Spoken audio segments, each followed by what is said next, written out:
नमस्कार साथियों, आप सभी का स्वागत है अपने यूट्यूब चैनल रोज़र क्लासेस 124 में। तो साथियों, कैसे हैं आप? आई होप कि आप सभी स्वस्थ होंगे और आपकी स्टडी भी बहुत ही अच्छी चल रही होगी।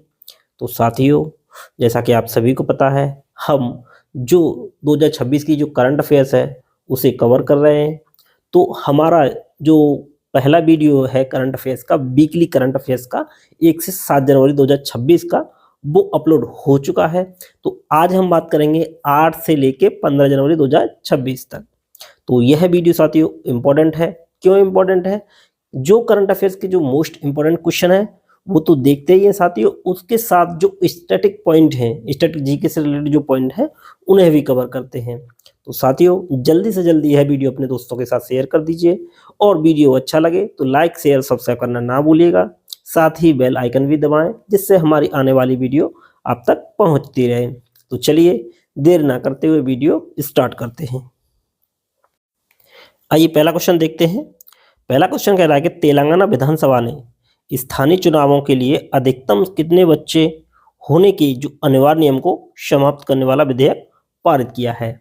यानी क्वेश्चन ये कह रहा है कि साथियों, पहले क्या था, तेलंगाना में 2 से जिसके बच्चे अधिक होते थे वो स्थानीय चुनाव नहीं लड़ सकता था।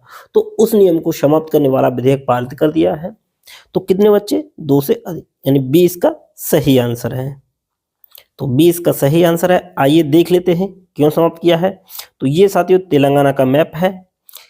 ये किस किस से सीमा बनाता है? महाराष्ट्र से, कर्नाटक से, आंध्र प्रदेश से, उड़ीसा से और छत्तीसगढ़ से।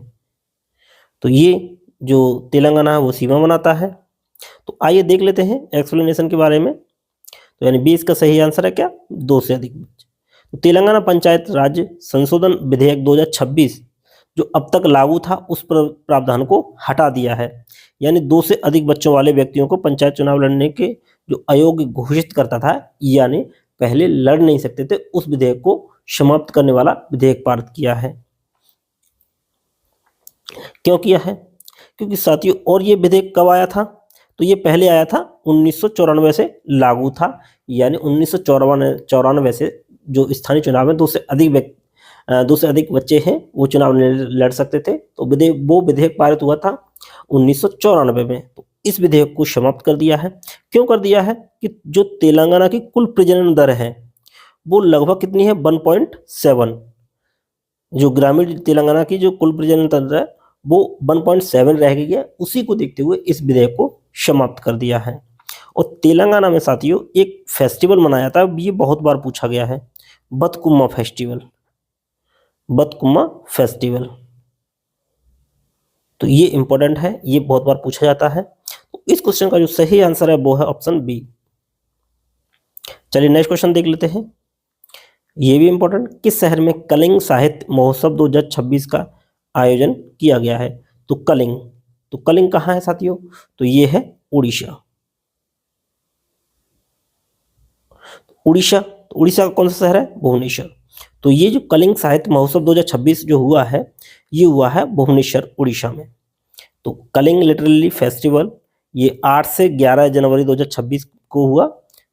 कहाँ पे? भुवनेश्वर में। तो सी इसका सही आंसर है। आइए एक्सप्लेनेशन देख लेते हैं। तो कलिंग साहित्य महोत्सव, कलिंगा लिटरेरी फेस्टिवल 2026 भुवनेश्वर में 8 से 11 जनवरी 2026 तक आयोजित हुआ। थीम क्या थी? तो थीम थी इसकी stories that shape humanity translating worlds transforming future. यानी मानवता को आकार देने वाली कहानियाँ, दुनियाओं का अनुवाद और भविष्य को बदलना, ये इसकी थीम थी। उड़ीसा के बारे में देखें तो उड़ीसा के साथ ही जो मुख्यमंत्री हैं वो मोहन चरण मांझी हैं और राज्यपाल हैं डॉक्टर हरिबाबू कंबपति। लोकसभा की सीट कितनी है? तो लोकसभा की सीट है 21 और राज्यसभा की 10 सीटें हैं। उड़ीसा में एक त्योहार मनाया जाता है, कौन सा? नुआखाई त्योहार। नुआखाई त्योहार ये पूछा जा चुका है त्योहार। तो नुआखाई त्योहार कहाँ का है? वो है उड़ीसा का। और ओडिसी डांस भी है उड़ीसा का। और भीतनकड़ी का जो अभ्यारण्य है वो भी कहाँ है? वो भी उड़ीसा में है। तो सी इसका सही आंसर है। चलिए नेक्स्ट क्वेश्चन की बात कर लेते हैं। नेक्स्ट क्वेश्चन कह रहा है कि सशस्त्र बल वयोवृद्ध दिवस 14 जनवरी को जो मनाया जाता है वो किस सैन्य नेता की सेवानिवृत्ति की वर्षगांठ को चिन्हित करता है। यानी क्वेश्चन ये कह रहा है जो सशस्त्र बल वयोवृद्ध दिवस जो 14 जनवरी को मनाया जाता है तो वो क्यों मनाया जाता है, यानी किसकी सेवानिवृत्ति हुई थी 14 जनवरी को, तो उसकी याद में, उनकी याद में मनाया जाता है। तो ये साथियों फील्ड मार्शल के.एम. करियप्पा की याद में मनाया जाता है। ये है साथियों फील्ड मार्शल के.एम. करियप्पा। तो इनकी सेवानिवृत्ति 14 जनवरी को हुई थी, 14 जनवरी को। तो उन्हीं की याद में ये मनाया जाता है, फील्ड मार्शल के.एम. करियप्पा को इनकी याद में। तो सशस्त्र बल वयोवृद्ध दिवस मनाया जाता है। तो एक्सप्लेनेशन क्या है, तो भारतीय सशस्त्र बलों के पहले भारतीय commander in chief field marshal KM. Cariappa की सेवाओं की मान्यता एवं सम्मान में 14 जनवरी को 2017 से हर साल, यानी कब से शुरू हुआ है, 2017 से हर साल सशस्त्र बल पूर्व सैनिक दिवस मनाया जाता है। तो इनकी सेवानिवृत्ति कब हुई थी, 14 जनवरी 1953 को ये सेवानिवृत्त हुई थे। तो उन्हीं की याद में ये 2017 से मनाया जा रहा है। चलिए नेक्स्ट क्वेश्चन की बात करते हैं। नेक्स्ट क्वेश्चन कह रहा है कि भारत 2026 में 18वें ब्रिक्स शिखर सम्मेलन की मेजबानी करेगा। तो भारत की अध्यक्षता का जो आधिकारिक विषय है वो क्या है, यानी जो ब्रिक्स समिट 18वें होगी 2026 में, तो उसकी मेजबानी कौन करेगा, वो भारत करेगा। तो उसी का थीम पूछा है, यानी उसी की थीम पूछी है। तो उसकी थीम है साथियों ऑप्शन बी, लचीलापन, नवाचार, सहयोग और सततता के लिए निर्माण। ये इसकी थीम है, building for resilience, innovation, cooperation and sustainability, BRICS India 2026। तो बी इसका सही आंसर है। आइए एक्सप्लेनेशन देखते हैं। एक्सप्लेनेशन है कि ब्रिक्स 2026 भारत इसकी अध्यक्षता करेगा, जिसका विषय है लचीलापन, नवाचार, सहयोग और इस तरह के लिए निर्माण। ब्रिक्स साथियों इसकी स्थापना होती है 2006 में और 2009 में इसका पहला क्या शिखर सम्मेलन होता है। और कहाँ पे हुआ, तो ये रूस में हुआ था। और 2010 में जब इसमें दक्षिण अफ्रीका शामिल हो जाता है तो ये किस नाम से जाना जाता है, तो ये जाने लगता है ब्रिक्स के नाम से, यानी ब्रिक के नाम से। तो इसकी स्थापना 2006 में हुई थी, पहला शिखर सम्मेलन 2009 में हुआ था। और 2010 में कौन शामिल होता है, दक्षिण अफ्रीका। तो उसके बाद इसको क्या बोलने लगते हैं, ब्रिक्स।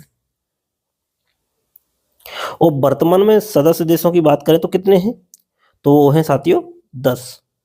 कौन कौन से, ब्राजील, रूस, इंडिया, चाइना, दक्षिण अफ्रीका, मिस्र, इथोपिया, ईरान, संयुक्त अरब अमीरात और इंडोनेशिया।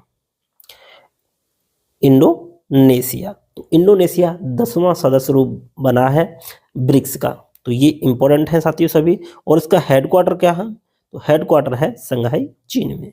तो इंपॉर्टेंट है। चलिए नेक्स्ट बात करते हैं। नेक्स्ट कह रहा है 2026 में सर्वश्रेष्ठ ड्रामा फिल्म के लिए गोल्डन ग्लोब किस फिल्म को मिला।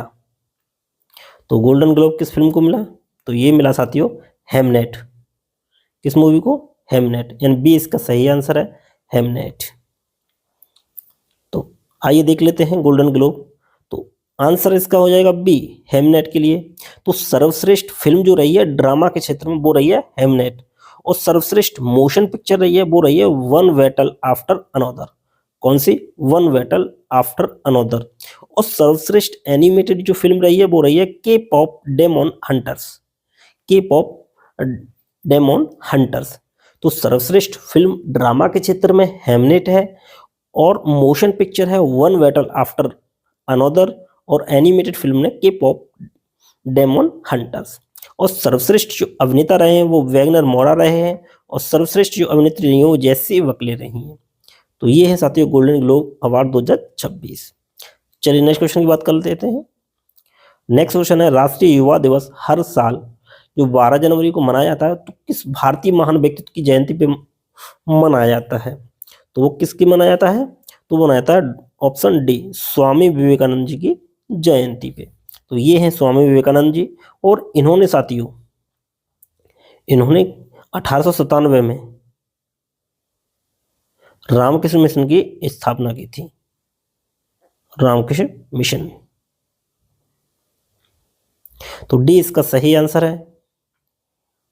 तो राष्ट्रीय युवा दिवस 12 जनवरी को मनाया जाता है स्वामी विवेकानंद की जयंती पर। और स्वामी विवेकानंद ने मुख्य रूप से रामकृष्ण मिशन की जो स्थापना की थी वो 1897 में की थी, वही साथियों ये दिया है। चलिए नेक्स्ट क्वेश्चन की बात करते हैं। नेक्स्ट है कि महिला प्रीमियर लीग 2026 में मैच 9 जनवरी से 5 फरवरी 2026 तक किन दो शहरों में आयोजित किए जाएंगे, यानी 9 जनवरी से और 5 फरवरी 2026 तक। तो कहाँ कहाँ होंगे? तो वो होंगे साथियों ऑप्शन सी, नवी मुंबई और बड़ोदरा में। कहाँ पे? नवी मुंबई और बड़ोदरा में। और ये WPL इसकी शुरुआत जो हुई थी वो कब हुई थी? शुरुआत जो हुई थी वो साथियों हुई थी 2023 से। और 2025 में किसने खिताब जीता था? वो जीता था मुंबई इंडियंस ने। आइए एक्सप्लेनेशन देख लेते हैं। तो WPL यानी वुमेन प्रीमियर लीग 2026, इसका आयोजन नवी मुंबई और बड़ोदरा में होगा। और जो WPL है इसकी जो शुरुआत हुई थी वो 2023 में हुई थी। और उसमें टाइम जो विजेता टीम रही थी वो रही थी मुंबई इंडियंस। और 2025 में भी मुंबई इंडियंस रही थी। और 2026 का जो आयोजन है वो नवी मुंबई और बड़ोदरा में होगा। और बात करें सबसे इम्पोर्टेंट पॉइंट की साथियों, तो 2026 में जो सर्वश्रेष्ठ महंगी खिलाड़ी हैं वो कौन है? वो है साथियों दीप्ति शर्मा। लगभग 3.2 करोड़ रुपए की मतलब नीलामी हुई है इनकी, दीप्ति शर्मा की। तो ये पॉइंट इंपॉर्टेंट है। चलिए नेक्स्ट क्वेश्चन की बात करते हैं। नेक्स्ट कह रहा है कि प्रवासी भारतीय दिवस जो हर वर्ष 9 जनवरी को मनाया जाता है किस नेता की वापसी की स्मृति में मनाया जाता है? तो प्रवासी भारतीय दिवस कब मनाया जाता है? 9 जनवरी को। तो ये क्यों मनाया जाता है? तो ये महात्मा गांधी जी जब भारत वापस आए थे दक्षिण अफ्रीका से वापस, उनकी याद में मनाया जाता है। तो सी इसका सही आंसर है, महात्मा गांधी की याद में। तो आइए देखते हैं। हर साल 9 जनवरी को ये इसलिए मनाया जाता है क्योंकि 1915 में इसी दिन महात्मा गांधी दक्षिण अफ्रीका से भारत लौटे थे। और यह साथियों जो प्रवासी भारतीय दिवस है ये 2003 से मनाना शुरू हुआ था। तब ये हर साल मनाया जाता था, लेकिन 2015 के बाद इसे प्रति 2 वर्ष में मनाया जाना शुरू हुआ। यानी पहले प्रत्येक वर्ष मनाया जाता था, लेकिन अब हर 2 साल में मनाया जाता है। सॉरी दोस्तों, अब कब मनाया था? मतलब प्रति 2 वर्ष में मनाया था 2015 के बाद। तो सी इसका सही आंसर है, महात्मा गांधी। चलिए नेक्स्ट क्वेश्चन की बात करते हैं। ये भी साथियों इंपॉर्टेंट है। जनवरी 2026 में आयोजित सोमनाथ स्वाभिमान पर्व किस प्रमुख उपलब्धि यानी मील के पत्थर को स्मरण करता है? तो ये 2026। तो साथियों इससे 1000 साल पहले चले जाइए, 1026 में। तो 1026 में क्या हुआ था? सोमनाथ का जो मंदिर है उस पर आक्रमण किया था किसने? तो वो किया था मोहम्मद गजनी ने। किसने? मोहम्मद गजनी ने आक्रमण किया था। तो उसी की स्मृति में यह मनाया गया है सोमनाथ स्वाभिमान पर्व। तो डी इसका सही आंसर है। तो क्या आंसर? डी इसका सही आंसर है। सोमनाथ स्वाभिमान पर 8 से 11 जनवरी 2026 को महमूद गजनी द्वारा 1026 में सोमनाथ मंदिर पर किए गए आक्रमण के हमले की 1000वीं वर्षगांठ के उपलक्ष्य में मनाया गया। तो ये 1026 में आक्रमण किया था और बहुत सारा सोना चांदी लूटा था। चलिए नेक्स्ट क्वेश्चन की बात करते हैं। नेक्स्ट क्वेश्चन क्या कह रहा है कि संयुक्त राष्ट्र ने किस वर्ष को अंतर्राष्ट्रीय चारागाह और पशुपालक वर्ष घोषित किया है? तो किया किसको है साथियों? ये आप देख पा रहे होंगे, ये 2026 को international year of resilience and pastoralist. तो क्या है? तो ए इसका सही आंसर है। चलिए आइए देखते हैं। यानी संयुक्त राष्ट्र ने 2026 को अंतर्राष्ट्रीय चारागाह और पशुपालक वर्ष घोषित किया है। और बात करें साथियों 2025 की, 2026 को तो क्या घोषित किया है? चारागाह और पशुपालक दिवस। और बात करें 2025 की, तो यूएन ने 2025 को अंतर्राष्ट्रीय सहकारिता वर्ष और अंतर्राष्ट्रीय ग्लेशियर संरक्षण वर्ष और अंतर्राष्ट्रीय क्वांटम विज्ञान दिवस एवं प्रौद्योगिकी वर्ष के रूप में भी मनाया था। तो 2025 को अंतर्राष्ट्रीय सहकारिता वर्ष, अंतर्राष्ट्रीय क्वांटम विज्ञान एवं प्रौद्योगिकी वर्ष और अंतर्राष्ट्रीय ग्लेशियर संरक्षण वर्ष। तो ये ज़्यादा इंपॉर्टेंट है। अंतर्राष्ट्रीय ग्लेशियर संरक्षण वर्ष कब मनाया गया? 2025 को घोषित किया गया था। 2026 को जो घोषित किया गया है वो किया गया है अंतर्राष्ट्रीय चारागाह पशुपालक दिवस वर्ष। इंपॉर्टेंट है, आप इसको 5 स्टार लगा लीजिए। बात करें यूनाइटेड नेशन की, तो यूनाइटेड नेशन की स्थापना जो होती है वो होती है 1945 में, और इसका जो हेडक्वार्टर है वो है न्यूयॉर्क में। कहाँ पे? न्यूयॉर्क, संयुक्त राज्य अमेरिका। चलिए नेक्स्ट क्वेश्चन की बात करते हैं। नेक्स्ट है यहाँ पे साथियों नई दिल्ली है। नई दिल्ली विश्व पुस्तक मेला 2026 का जो आधिकारिक विषय था वो क्या था? तो ये साथियों कब से कब तक आयोजित हुआ है? तो ये हुआ है नई दिल्ली विश्व पुस्तक मेला, और ये जो हुआ है 10 जनवरी से, कब से? 10 जनवरी से 18 जनवरी तक। तो इसका जो थीम था यानी विषय था वो क्या था? वो था ऑप्शन सी, भारतीय सैन्य इतिहास, शौर्य और ज्ञान @75। तो सी इसका सही आंसर है। ये हुआ साथियों new Delhi world book fair. तो ये प्रगति मैदान में हुआ है नई दिल्ली में, और इसके जो थीम थी वो थी भारतीय सैन्य इतिहास, 75 वर्ष की वीरता एवं बुद्धिमत्ता। चलिए नेक्स्ट क्वेश्चन की बात करते हैं। नेक्स्ट क्वेश्चन कह रहा है कि संयुक्त राष्ट्र की विश्व आर्थिक स्थिति एवं संभावना रिपोर्ट WESP 2026 के अनुसार भारत की जो GDP ग्रोथ 2026 में कितनी रहने का अनुमान है? तो ये आप इसको 5 स्टार लगा लीजिए, इंपॉर्टेंट क्वेश्चन है। तो वो रहने का अनुमान है साथियों ऑप्शन ए, 6.6%। कितना? 6.6% रहने का अनुमान है। और 2027 में इसमें 0.1% इंक्रीज यानी 6.7% रहने का अनुमान है। और साथियों अगर वैश्विक स्तर पे बात करें तो वैश्विक स्तर पे कितने परसेंट रहने का अनुमान है? 2.7%। कितना? 2.7% ये वैश्विक स्तर पे। तो आइए देख लेते हैं। तो UN की world economic situation and prospect जो रिपोर्ट आई है उसके अनुसार जो भारत की विकास दर है वो कितना? 6.6% रहने का अनुमान है। और वैश्विक अर्थव्यवस्था ग्लोबल स्तर पे बात करें तो 2026 में 2.7% दर की बढ़ने से मतलब रहने का अनुमान है, बढ़ने का अनुमान है, जो 2025 के 2.8% से थोड़ा सा कम है। 2.8% यानी 2025 में ये अनुमान लगाया कि 2.8% है, लेकिन अब जो लगाया जा रहा है कि 2026 में जो वैश्विक स्तर पे 2.7% रहने का अनुमान है। और 2027 का जो अनुमान लगाएं तो उसमें कितना? 6.67% रहने का अनुमान है, 6.7%। तो ए इसका सही आंसर है। क्या? 6.6% ये 2026। तो 2026 6.6%, 2027 6.7%। आप इसको अगर याद करना चाहें तो देखिए 2027 में लास्ट में क्या आ रहा है? 7। तो कितना? 6.7, जिसके लास्ट में 7 तो वो 2027 में, और जिसके लास्ट में 6 उसके लास्ट में 6 यानी 2026 में 6.6। ठीक, तो ऐसे मतलब आप रिलेट करके याद कर सकते हैं। चलिए नेक्स्ट क्वेश्चन की बात करते हैं।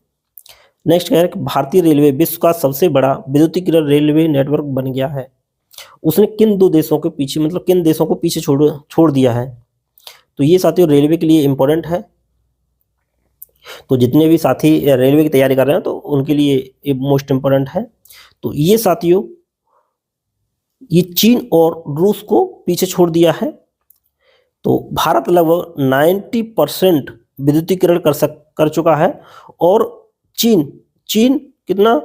चीन शायद साथियों ये 86% के समथिंग है, और रूस में 52% के समथिंग विद्युतीकरण हुआ है। तो इन दोनों देशों को पीछे छोड़ के भारत जो है अब नंबर 1 हो गया है रेलवे नेटवर्क विद्युतीकरण करने में। तो बी इसका सही आंसर है, यानी चीन, सॉरी ये जो है 86% नहीं है 82% है चीन। तो चीन कितना? 82%। भारत कितना? 99.2% जो है विद्युतीकरण कर चुका है, और रूस है 52%। इन दोनों को पीछे छोड़ दिया है भारत ने। अब भारत आ गया पहले नंबर पे, और दूसरे तीसरे नंबर पे कौन है? तो दूसरे पे है चीन, पहले पे है भारत और तीसरे पे है रूस। तो भारत लगभग 90% और चीन 82% और ये रूस कितना 52% विद्युतीकरण कर चुका है। तो 20 का सही आंसर है। चलिए नेक्स्ट क्वेश्चन की बात करते हैं। नेक्स्ट कह रहा है कि किस देश की महिला क्रिकेट टीम की कप्तान एलिसा हेली ने अंतर्राष्ट्रीय क्रिकेट से संन्यास लेने की घोषणा की है? तो ये है साथियों एलिसा हेली। तो ये कहाँ की है? ये है ऑस्ट्रेलिया की। तो ऑस्ट्रेलिया की हैं, तो सी इसका सही आंसर है, ऑस्ट्रेलिया की। ऑस्ट्रेलिया। तो एलिसा हेली ने अंतर्राष्ट्रीय क्रिकेट से जो है संन्यास लेने की घोषणा कर दी है। तो ये है ऑस्ट्रेलिया की। तो सी इसका सही आंसर है, ऑस्ट्रेलिया। साथ ही ऑस्ट्रेलिया की कैपिटल क्या है? तो ऑस्ट्रेलिया की कैपिटल है कैनबरा।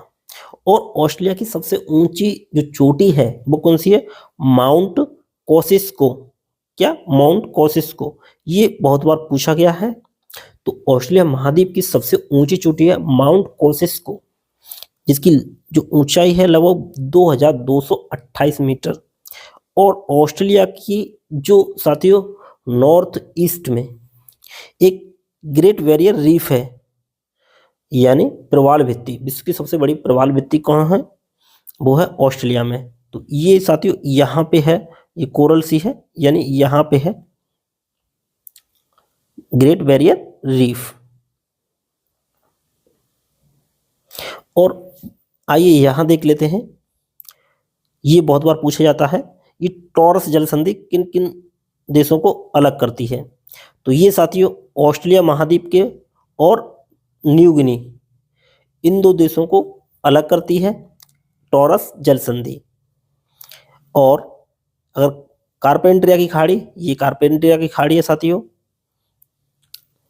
और एक चीज और पूछी जाती है यहाँ पे, बॉस स्ट्रेस। क्या? वास जल संधि। तो वास जल संधि किस किस के बीच है? ऑस्ट्रेलिया और तस्मानिया के बीच। किसके बीच? ऑस्ट्रेलिया और तस्मानिया के बीच। कौन सी? वास जल संधि। तो इस क्वेश्चन का सही आंसर है वो क्या हो जाएगा? वो हो जाएगा ऑस्ट्रेलिया। एलिसा हेली ने संन्यास लिया है, वो ऑस्ट्रेलिया के हैं। चलिए नेक्स्ट क्वेश्चन की बात करते हैं। नेक्स्ट है कि उस अमेरिकी सैन्य अभियान का नाम बताएं जिसके तहत वेनेजुएला के राष्ट्रपति निकोलस मादुरो को हाल ही में पकड़ा गया है। तो ये क्वेश्चन को साथियों देख भी चुके हैं। तो ये कौन सा है? Operation absolute resolve. तो बी इसका सही आंसर है, ऑपरेशन एब्सोल्यूट रिजॉल्व। तो अमेरिका के जो डोनाल्ड ट्रंप हैं, उन्होंने ऑपरेशन एब्सोल्यूट रिजॉल्व के तहत वेनेजुएला के राष्ट्रपति निकोलस मादुरो को गिरफ्तार करवा लिया है। तो बी इसका सही आंसर है, ऑपरेशन एब्सोल्यूट रिजॉल्व। चलिए नेक्स्ट क्वेश्चन की बात करते हैं।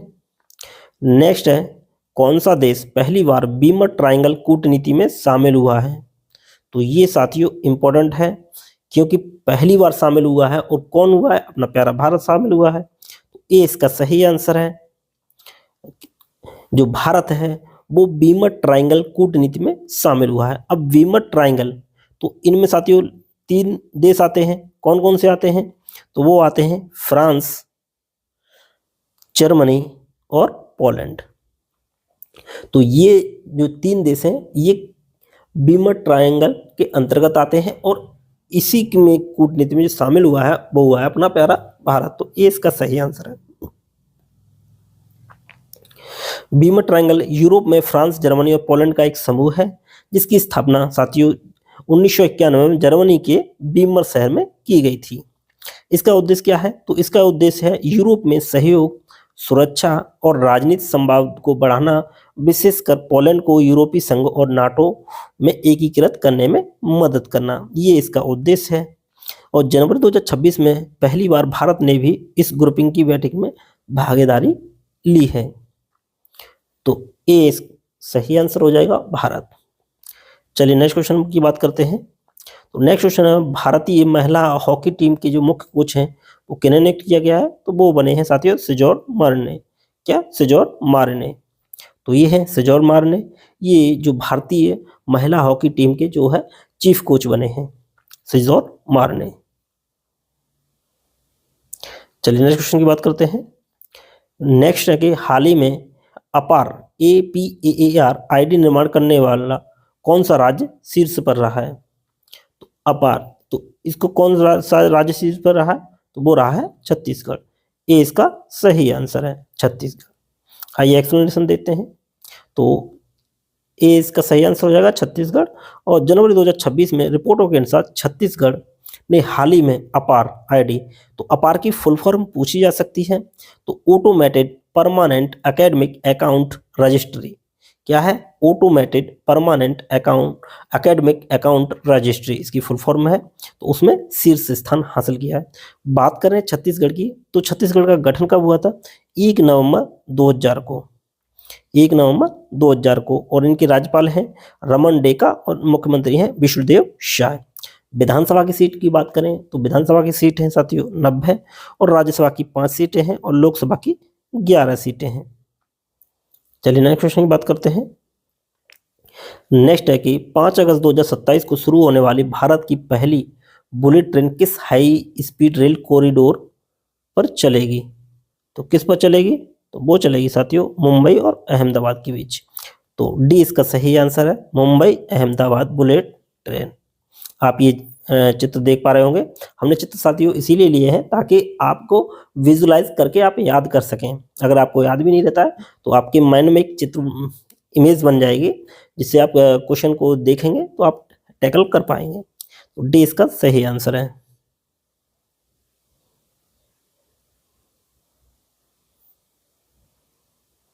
नेक्स्ट क्वेश्चन ये दिया है, इसकी एक्सप्लेनेशन है वही दिया है। चलिए नेक्स्ट क्वेश्चन की बात करते हैं। हाल ही में दिल्ली विश्वविद्यालय ने नशा मुक्ति परिसर अभियान का उद्घाटन किसने किया? यानी दिल्ली विश्वविद्यालय में नशा मुक्ति परिसर अभियान का जो उद्घाटन है वो किसने किया है? तो वो किया है साथियों उपराष्ट्रपति सीपी राधाकृष्णन ने। जो वर्तमान उपराष्ट्रपति हैं सीपी राधाकृष्णन, उन्होंने उद्घाटन किया है। तो कहाँ किया? दिल्ली विश्वविद्यालय में। तो वही दिया है ये उपराष्ट्रपति हैं साथियों, यहाँ पे मिसप्रिंट हो गया है। उपराष्ट्रपति श्री सीपी राधाकृष्णन ने 11 जनवरी 2026 को दिल्ली विश्वविद्यालय में नशा मुक्ति परिसर अभियान का शुभारंभ किया। चलिए नेक्स्ट क्वेश्चन की बात करते हैं। नेक्स्ट है कि हाल ही में कौन सा पहला made in India AI platform launch करेगा? तो कौन करेगा? ये साथियों भारत का पहला है, तो ये जियो करेगा। तो डी इसका सही आंसर है, जियो। तो मुकेश अंबानी ने घोषणा की है कि वो जियो का देश का पहला पीपल फर्स्ट एआई यानी made in India AI platform launch करेंगे। तो डी इसका सही आंसर है, जियो। नेक्स्ट है कि हेनले पासपोर्ट इंडेक्स 2026 में जिसमें भारत की रैंक क्या है? यहाँ 2026 का है ये साथियों, तो उसमें है भारत की रैंक 80। पहले स्थान की बात करें तो पहले स्थान पे है सिंगापुर। और अंतिम में स्थान पे कौन है? तो अंतिम में है साथियों अफगानिस्तान। कौन? अफगानिस्तान।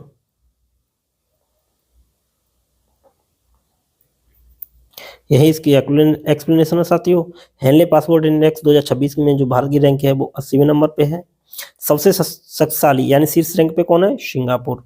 और अफगानिस्तान सबसे निचले पायदान पे है। और 2025 में जो अंतिम में जो माह था उसमें कितनी रैंक थी? वो थी 85 पे 86 में। चलिए नेक्स्ट क्वेश्चन की बात करते हैं। नेक्स्ट क्वेश्चन है कि भारत की पहली सौर ऊर्जा से चलने वाली एटीएम वैन किस बैंक के द्वारा शुरू की गई है? तो ये मोस्ट इंपॉर्टेंट है। तो ये साथियों शुरू की गई है त्रिपुरा ग्रामीण बैंक। तो ये इसका सही आंसर है। ये भारत की पहली है जो सौर ऊर्जा से संचालित होने वाली एटीएम वैन है। तो ये इसका सही आंसर है, त्रिपुरा ग्रामीण बैंक ने शुरू की है। इसमें मदद कौन करेगा? तो मदद करेगा साथियों नाबार्ड। कौन इसको सहयोग कर रहा है? तो इसको सहयोग कर रहा है नाबार्ड। ठीक। एक्सप्लेनेशन की बात करें तो त्रिपुरा ग्रामीण बैंक भारत का पहला ग्रामीण बैंक बन गया है जिसने सौर ऊर्जा से चलने वाली एटीएम वैन शुरू की है। इस पहल को ग्रामीण दूरदराज क्षेत्रों में बैंकिंग सेवाएं आसान हुई हैं। बैंक के लिए इसके लिए जो ये शुरू किया उसको लिए स्कॉच अवार्ड भी मिला है। सौर ऊर्जा संचालित एटीएम वैन का उद्घाटन केंद्रीय वित्त मंत्री निर्मला सीतारमण ने 21 जुलाई 2023 को किया था। और इस मोबाइल एटीएम का नाम क्या है? ये पूछा जा सकता है, TGV ऑन व्हील्स किया है, टीजीवी ऑन व्हील्स। तो साथियों, इसी क्वेश्चन के साथ यह वीडियो यहीं समाप्त होता है। यदि वीडियो आपको अच्छा लगे तो लाइक शेयर सब्सक्राइब करना ना भूलिए, और इसकी साथियों पीडीएफ अगर आप चाहते हैं तो आप हमारे टेलीग्राम चैनल रोजर क्लासेस 124 पे आप जुड़ सकते हैं। उसकी लिंक आपको डिस्क्रिप्शन में मिल जाएगी। तो साथियों, इसी के साथ वीडियो यहीं समाप्त करते हैं। Thanks for watching.